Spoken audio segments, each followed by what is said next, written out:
নমস্কার বন্ধুরা, আশা করি আপনারা সকলে খুব ভালো আছেন। তো আজকে শুরু করতে চলেছি আমি আমার নতুন একটি ভিডিও। এই ভিডিওটি কিন্তু একদমই দেখাচ্ছে একটা হসপিটাল। বলুন তো কোন হসপিটাল? হ্যাঁ, ঠিক ধরেছেন। এটা হচ্ছে পিজি বা এসএসকেএম যেটা বলা হয় সেই হসপিটালটা। এই হসপিটালে আমি আমার মাকে দেখাচ্ছি প্রায় দীর্ঘ 4 বছর থেকে 5 বছর তো হবেই। এরকম। কেননা মায়ের শরীর খারাপ, মানে কি বলবো, এতদিন ধরে চলছিল, অনেক কয় বছর ধরে মায়ের ভীষণ শরীর খারাপ, তো সারছিলই না। অনেক বিভিন্ন জায়গায় কিন্তু আমি ডাক্তার দেখিয়েছি। ইনি কিন্তু আমার মা নন একদমই। ইনি আমার পাশেই লাইন দিয়েছিল। আমি আমার মাকে এক জায়গায় বসিয়ে রেখে এসেছি, কেননা আমার মা হচ্ছে ভীষণই অসুস্থটা বেড়ে গেছে এখন আবার অনেক দিন হলো।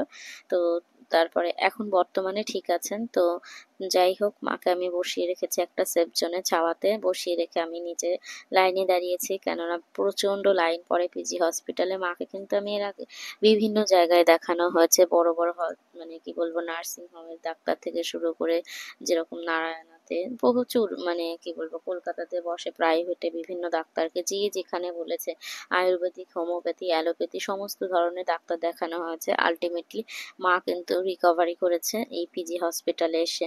তো পিজিতে রিমোটোলজি বলে যে ডিপার্টমেন্টটা আছে, ওখানেই মাকে দেখানো হয়, এবং তার জন্য আমাকে প্রায় প্রত্যেক 3 মাস অন্তর কিংবা 2 মাস অন্তর অন্তর, যখন ডাক্তার যেরকম ডেট দেন, তো সেরকম ডেট অনুযায়ী আমাকে আসতে হয় রিপোর্ট টিপোর্ট করিয়ে এনে। তো আমি বলবো পিজিতে আসার জন্য আপনারা যদি আপনাদের কোনো আত্মীয় স্বজনকে এখানে ট্রিটমেন্ট করাতে চান বা নিজের ফ্যামিলির কাউকে, তাহলে কিন্তু এখানে আসার জন্য দমদম মেট্রো স্টেশন থেকে মেট্রো ধরে রবীন্দ্র সদন মেট্রোতে নামবেন। মানে মেট্রো স্টেশনে নামার পরে আপনি চলে যাবেন হচ্ছে, কি বলবো, আহ, একটুখানি জাস্ট 2 মিনিট থেকে 3 মিনিট হাঁটা পথেই আমাদের এসএসকেএম হসপিটাল। আর দেখতে পাচ্ছেন এখানে কিন্তু প্রচুর মানুষ এসে বসে আছে। কিসের জন্য? সবাই কিন্তু মানে যার যার ফ্যামিলির অনেকে ভর্তি আছে তার জন্য। তো ভর্তি থাকে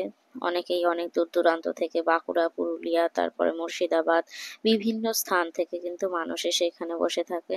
মানে তাদের ফ্যামিলির মেম্বাররাও যেহেতু ভর্তি আছে, তার জন্য এনারা এখানে কিন্তু আছেন।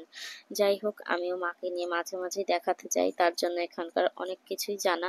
তো এখানে আপনারা ওইভাবে যেরকম আসতে পারেন সেরকম বাস ধরেও আসতে পারেন, বিভিন্ন ওয়েতে আসা যায়। আমি যেহেতু বারাসাত থেকে আসি, তার জন্য আমি একদম সাঁতরাগাছির একটা বাস ধরে নিয়েছিলাম। তো মায়ের অবস্থাটা খুবই বাড়াবাড়ি হয়েছে, এই ব্যথাটা বেড়ে গেছে, হাঁটতে পারছেন না একদম। তো এর থেকেও আরো বাড়াবাড়ি, মানে একদম হাঁটা চলা তো দূরের কথা, হাত দিয়ে তুলে ভাতও খেতে পারতো না।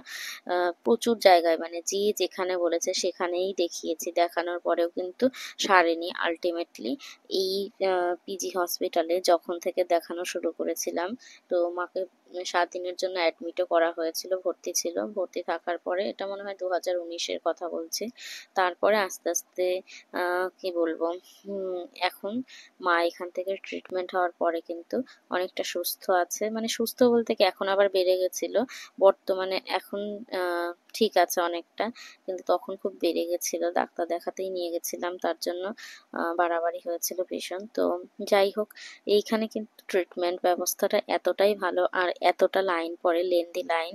আর এখানে প্রসেসিংগুলো কিন্তু মেডিসিন তোলার ক্ষেত্রে যেরকম ডাক্তার দেখানোর ক্ষেত্রেও প্রসেসিংগুলো আলাদা আলাদা হয়। যেরকম আগে জেনারেলে দেখাতে হবে, জেনারেল থেকে যদি আপনাকে রেফার করে তাহলেই কিন্তু আপনি রিমোটোলজিতে দেখাতে পারবেন। যাই হোক, আমরা রিমোটোলজিতে দেখালাম, দেখানোর পরে এবার মেডিসিনের 3খানা লাইন পড়ে। একটা হচ্ছে আপনাকে পেমেন্ট করতে হবে, তারপর আপনি প্রেসক্রিপশন জমা দেবেন, পেমেন্ট করবেন, দেন আপনাকে মেডিসিন দিয়ে দেবে, আপনি মেডিসিনগুলো নেবেন গুছিয়ে, তারপর বাড়ি চলে